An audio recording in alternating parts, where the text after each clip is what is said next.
రసాయన వ్యవసాయం విముక్తి కోసం చూస్తున్నారా? గోవు పాలనతో పాటు చేయు గో ఆధారిత వ్యవసాయం నీ ధ్యేయమైతే నీ అవసరం ఇక్కడుంది.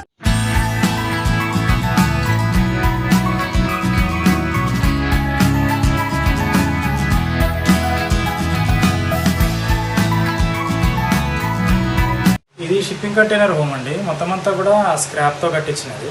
పర్యావరణానికి హేతువుగా మనకి ఎన్నో విధాలుగా సాలిడ్ వేస్ట్ మేనేజ్మెంట్ కూడా మనకి పరిగణనలో తీసుకుని దాన్ని అధిగమించేట్టుగా కట్టిన భవనం అన్నమాట ఇది.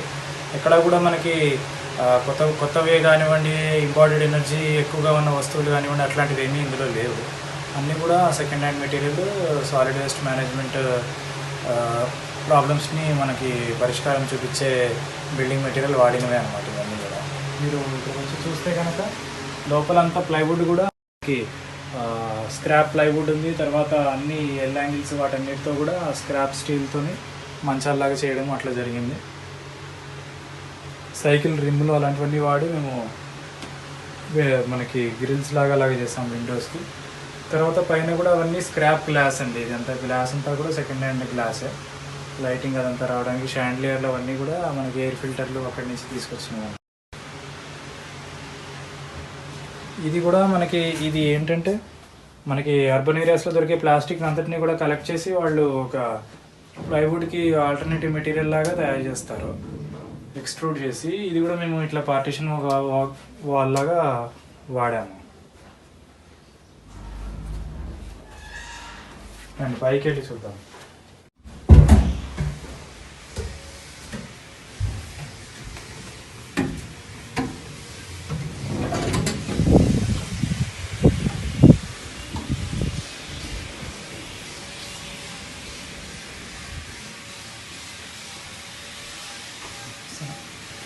ఇక్కడ ఇది కూడా ఒక సెకండ్ ఫ్లోర్.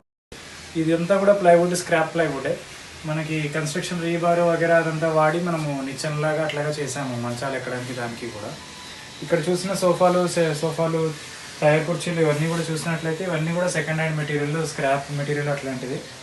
ఈ కుర్చీ కూడా మనకి చెత్తకుండీలోనే అయితే దీన్ని సరిగ్గా శుభ్రంగా తయారు చేసి ఈ విధంగా చూడడానికి ఆకర్షణీయంగా ఉండేట్టుగా చేసామన్నమాట. తర్వాత ఆర్కిటెక్ట్ స్టూడెంట్స్, పెయింటింగ్ స్టూడెంట్స్, ఆర్టిస్టులు వాళ్ళ చేత ఇట్లా మేము డ్రాయింగ్స్ అవన్నీ కూడా వేయించాము గోడల మీద. ఇక్కడ చూసినట్లయితే కూడా మేము టైర్ని కూడా ఇలాగ ఒక వెంటిలేటర్ లాగా వాడాము.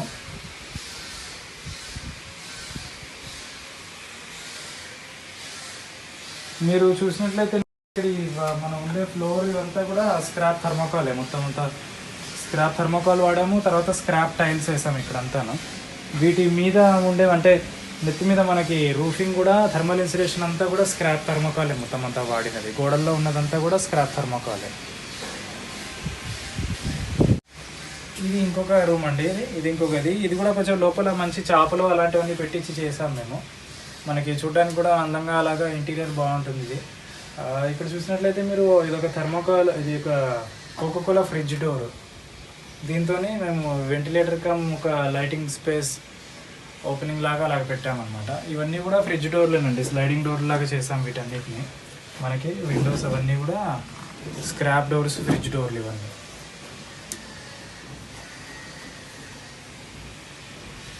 ఇంకా ఇది కూడా చెప్తామండి. ఇది ఒక CPU బాక్స్ అండి. CPU అంటే మన కంప్యూటర్ CPU సిస్టమ్ అని పెట్టుకునే, ప్రింటర్ సిస్టమ్ పెట్టుకునేది ఎట్లా. అయితే ఇది మనకి ఎక్కడో చెత్తకుండీలోనే ఎక్కడో దొరికితే దీన్ని మనము హైదరాబాద్కి తగ్గట్టుగా కొన్ని మోడల్స్ అట్లాంటివన్నీ పెయింట్ చేయించుకున్నాము. ఏమన్నా గెస్ట్లు వాళ్ళు ఎవరైనా వస్తే కూడా మనం పెట్టి ఏమన్నా పెట్టుకొని వాడుకోవడానికి అట్లాగా టీపాయ్ లాగా పనికొస్తుంది. మీరు ఇక్కడ చూస్తే ఏ ఫర్నిచర్ అయినా సరేనండి, మొత్తం అంతా సెకండ్ హ్యాండ్ ఫర్నిచర్. ఏది కూడా కొత్తది కాదు. సో అలా ఉన్నదన్నమాట.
మరిన్ని వీడియోస్ కోసం గౌ స్వగ్రామ్ యూట్యూబ్ ఛానల్ని సబ్స్క్రైబ్, లైక్ అండ్ షేర్ చేసి అన్ని నోటిఫికేషన్స్ కోసం పక్కనున్న బెల్ ఐకాన్ను క్లిక్ చేయండి.